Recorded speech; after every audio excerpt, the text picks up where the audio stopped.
नमस्कार, मी अर्चना गावाकडच्या रेसिपी या चॅनलवर तुमचं स्वागत.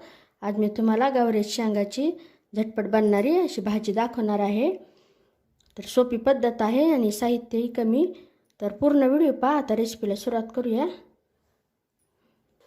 कढाईमध्ये तेल टाकायचं.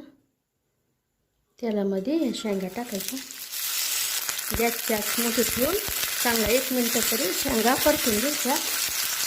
आता इथं 1 मिनिट होत आलेले आहेत. शेंगा व्यवस्थित अशा परतवल्या गेलेल्या आहेत. गॅसची आच एकदम कमी करायचा.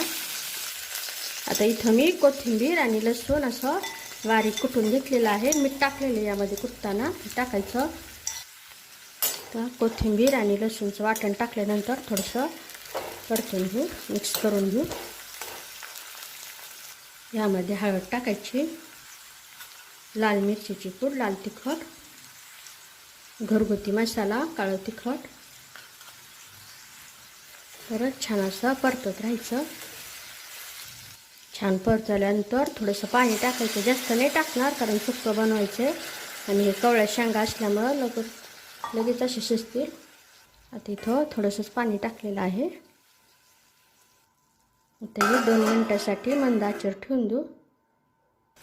आता इथं 2 मिनिटं झालेली आहेत. यामध्ये आता आवडीनुसार शेंगदाण्याचं कूट, शेंगदाण्याशी व्यवस्थित असे भाजून त्याचा कूट केलेला शेंगदाण्याचं कूट टाकल्यानंतर छान असं मिक्स करून घेऊ. आता ही व्यवस्थित अशी मिक्स झालेली आहे. गॅस बंद करून टाकायचा. तुम्हाला आता काढून दाखवते. पहा, एकदम छान अशी ही भाजी तयार झालेली आहे. जेवढी चमचमीत छान दिसत आहे तेवढी खायलाही एकदम टेस्टी अशी चपाती बरोबर, भाकरीसोबत खायला फटाफट बनणारी, कमी साहित्यातील नक्कीच बनवा. कशी झाली तेही मला कमेंटमध्ये सांगा.